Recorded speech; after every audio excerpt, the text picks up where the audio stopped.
From MTN News, this is Montana This Morning. I'm Kristen Merkel in Bozeman, and following the arrest of a Whittier employee for allegedly exposing himself to an underage girl, I speak to a parent who's unsettled by the district's hiring process. And both flu and COVID numbers are on the rise in Montana. Coming up, see how many people are getting sick in the state and how many lives are being claimed. With extreme cold temperatures coming to Butte, experts say an ounce of prevention could save you tons of money and headaches. Alrighty, it is 6:30 on this Thursday edition of Montana This Morning. Jay McDonald and Matt Elwell with you. Well, traffic moving along just fine. It is. It may be a little slow because we do have some fresh snow, but crews have been out and we're working on getting these roads cleared. It's going to be key because our temperatures already are cold and it's going to turn brutal here real soon. Yeah, they're just crashing right now. They really are. Temperatures right now, teens and single digits. We do have some fresh snow on the ground. Not a lot of active snow in our area.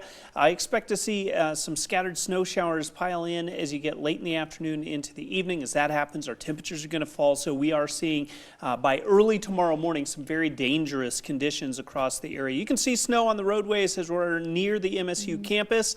Again, you will have a slower commute again today, but dangerously cold by early tomorrow morning. I want to give you fair warning. These temperatures are going to be difficult as we go through the weekend. I'm going to talk more in depth about that, of course, coming up in just a few minutes. All right. Thank you very much, Matt. Now our top story this half hour. Last week, we told you about the arrest of a Bozeman Elementary employee who worked with special needs children. And the classroom assistant is accused of exposing himself to someone under the age of 18. Now, as MTN's Kristen Merkel reports, some parents are asking questions about district's hiring process and their communication with the community. Last week, a Whittier employee was taken into custody after he allegedly exposed himself to an investigator posing as a 14-year-old girl. And parents within the district are now unsettled by who the district is hiring. Yeah, it is very unsettling. Sophia Resop's 4-year-old daughter attends pre-K special ed at Whittier Elementary. She says she didn't hear about the news of paraprofessional Brian Kilcoyne's arrest until 3 days after the fact. I heard it on the news while I'm making dinner. I didn't hear it from a teacher. I didn't hear it from the superintendent. I didn't hear it from Kale, the principal. There is no transparency with the school system. She believes the hiring process needs to change. In addition to background checks, Resop wants to see personality tests and higher pay. She's not alone. Several parents spoke out at Monday night's board meeting. But you have the opportunity to make it a little bit more difficult for those predators. I think that if we valued the training that we give to people more, then they would be more satisfied with their jobs. We might have more employee retention. Director of Human Resources with Bozeman Schools, Pat Strauss, says the district is taking every measure possible to hire the safest candidates, including extensive interviews, reference checks, and an FBI-certified fingerprint background check. We ask about their experience working with children. We ask very direct questions about, are there any reasons you know why this person should not be working with children? Strauss says the district hiring process is diligent, and something like Kilcoyne's arrest is not predictable. I think the unfortunate thing when you work with, with people is that people, sometimes you just can't, there's no way to know what's going on, necessarily with what someone's doing on a computer at home.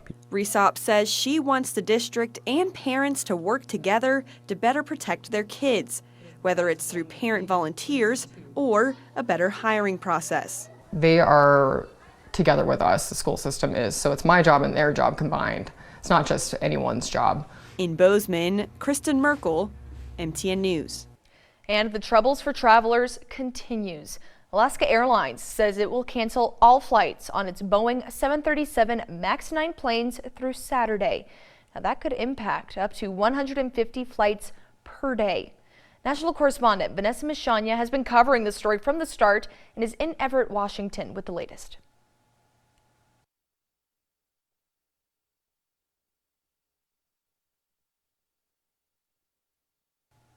We'll have that story back for you as soon as we can, but first let's think back to some local headlines.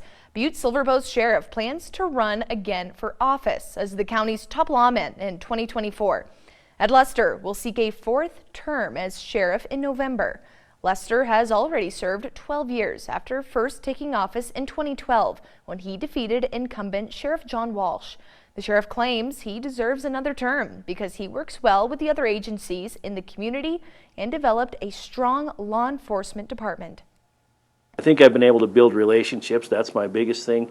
And I think I've hired recently especially great officers and promoted a lot of young officers to supervisory positions, and that makes things work. And you have to realize that you're the sheriff, you promote good people, you hire good people, and you let them do the job. So far, Lester is running unopposed, but people have until mid-March to file for public office in Butte. And it is flu season, and sadly, the Montana Department of Public Health and Human Services reported the first confirmed death of someone under 18 due to influenza. Now that brings the total confirmed flu deaths for the 23-24 season to 11. Right now, DPHHS says Montana is experiencing widespread flu activity. In Butte-Silver County officials say they are expecting to see cases increase in the coming weeks. Meanwhile, COVID cases are steady in Silver County. Officials urge high-risk patients to seek treatment immediately when experiencing symptoms. Antiviral treatments are most effective at the beginning of the illness. Officials also remind the public that it's still possible to get vaccinated for COVID and flu, and they can both be administered at the same time. They say non-pharmaceutical tools like hand washing, cough and sneeze etiquette, and even face coverings are effective. Now, you are also urged to stay home when you're sick to help reduce that spread of flu and COVID.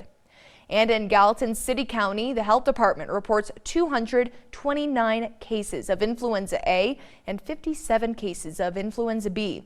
It also reports 79 cases of COVID-19 for the week ending on December 30th. Flu activity is rapidly increasing statewide. So far this season, there are 5,759 cases, 310 hospitalizations, and 9 deaths are associated with the flu. More than 90% of total reported flu cases are happening in western and central Montana.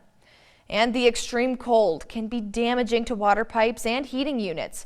That's why experts in Butte are saying an ounce of prevention can save you tons of money and headache. MTN's John Amy shares some timely tips.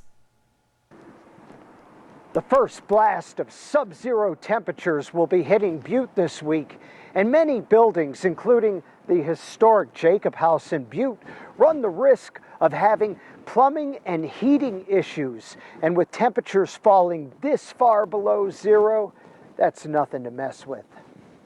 Well, plumbing for sure, and I mean heating is life or death in Montana. Pipes can freeze, and heating units can become overworked and fail from the extreme cold. Lockmer Plumbing, Heating, and Utilities in Butte say a deep freeze is a bad time to need repairs. And we just try to get to everyone that we can in the order that we can get to them. But it can be really difficult. They recommend keeping air intakes clear of ice and replace air filters to keep heating units working. There are steps people can take to keep water pipes from freezing as well. Keep heat in the areas where you have pipes. Let your water run, a little trickle overnight, just let it run, because water won't freeze when it's moving. Butte has been winterizing its government buildings for the upcoming cold temperatures.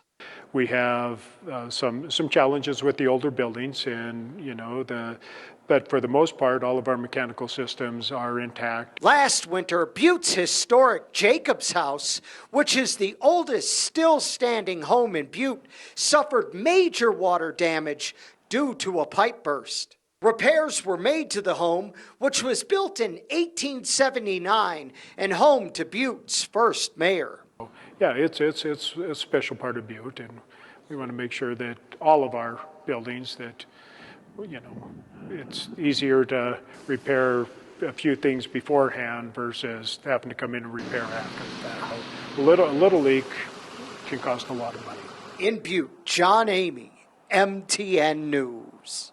Now we're going to take a short break here on Montana This Morning, but when we come back, all across Montana, towns are centered around the railroads. And with changes to the rail industry in Montana, some of those towns are being forced to change as well. We have the latest on trouble in Train Town when we come